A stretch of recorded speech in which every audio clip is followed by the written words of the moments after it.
इस्लामाबाद के बरसाती नाले में डूबती गाड़ी में से हाथ हिलाकर मदद की पुकार को देखते हुए हर किसी के जहन में ये ख्याल आता है कि अगर वो वहाँ होता तो ये करता वो करता। बहरहाल एक दिलखराश वाकया रोनमा हो गया और बाप बेटी दोनों ही डूब गए। इसके बाद हर किसी के जहन में ये सवाल आता है कि किसी और को अगर ऐसी सूरत हाल का सामना करना पड़े तो उसको क्या करना चाहिए। इस हवाले से रेस्क्यू माहिरीन का कहना है कि जब गाड़ी पुल पर थी और पानी दरवाजों से नीचे था, उस वक्त निकलने की कोशिश कामयाब हो सकती थी, मगर अक्सर ऐसे मौके पर लोग घबरा जाते हैं। इस वाक़े के बाद ऐनी शाहिदीन ने बताया था कि गाड़ी बंद हो गई थी और ड्राइवर उसको फिर से स्टार्ट करने की कोशिश कर रहे थे। उन्हें अगर कामयाबी हासिल हो जाती तो भी बचाव मुमकिन था, लेकिन अगर इंजन में पानी चला जाए तो गाड़ी का स्टार्ट होना बहुत मुश्किल हो जाता है। रेस्क्यू माहिरीन के मुताबिक सबसे पहली याद रखने वाली बात यह है कि पैनिक न हुआ जाए, क्योंकि पैनिक होना जानलेवा साबित हो सकता है। इसलिए अगर आपकी गाड़ी बह गई है तो हवास को काबू में रखें और निकलने की कोशिश करें। उनके कहना था कि गाड़ी की बनावट के हिसाब से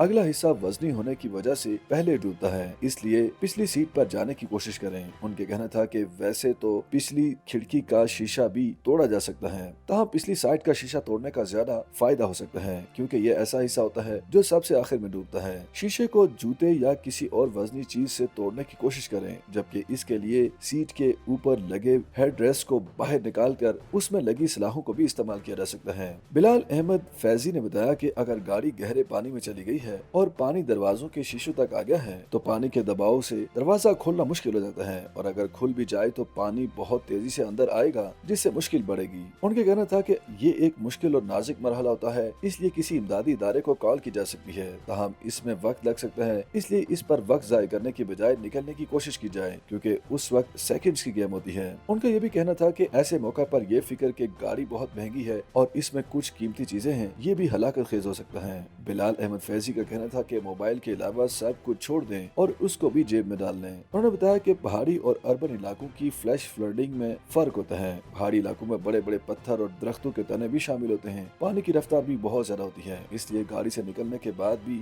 जान बचाने की कोशिश काफी मुश्किल हो सकती है। ताहम इसके मुकाबले में शहरी इलाके के सैलाब में फंसने वाली गाड़ी से निकलने वाले इंसान के बचाव के इम्कान ज्यादा होते हैं। उनका कहना था कि डूबने के बाद भी गाड़ी का पिछला हिस्सा थोड़ी देर तक तैरता हुआ नजर आता है, मगर निकलने के बाद उस पर सवार होने की कोशिश न करें, बल्कि हाथ पांव मार कर किनारे की तरफ जाएं। उन्होंने तैराकी की अहमियत पर जोर देते हुए कहा कि ऐसे मौका पर वो लोग जिनको तैरना नहीं आता बाहर निकलकर मुश्किलात का शिकार रहते हैं और उनके डूबने के इम्कान ज्यादा होते हैं, इसलिए हर किसी को कोशिश करनी चाहिए कि वो तैराकी भी सीखे। YouTube पर गूगली न्यूज देखने के लिए youtube.com की सर्च बार में गूगली न्यूज टीवी टाइप करें। गूगली न्यूज के पेज पर सुर्ख रंग के सब्सक्रिप्शन वाले बटन पर क्लिक करना ना भूलिए। YouTube पेज पर अपलोड होने वाली वीडियो से बाखबर रहने के लिए बेल आइकन पर क्लिक कीजिए। आपको हर नई वीडियो के बारे में नोटिफिकेशन मौसूल हो जाएगा।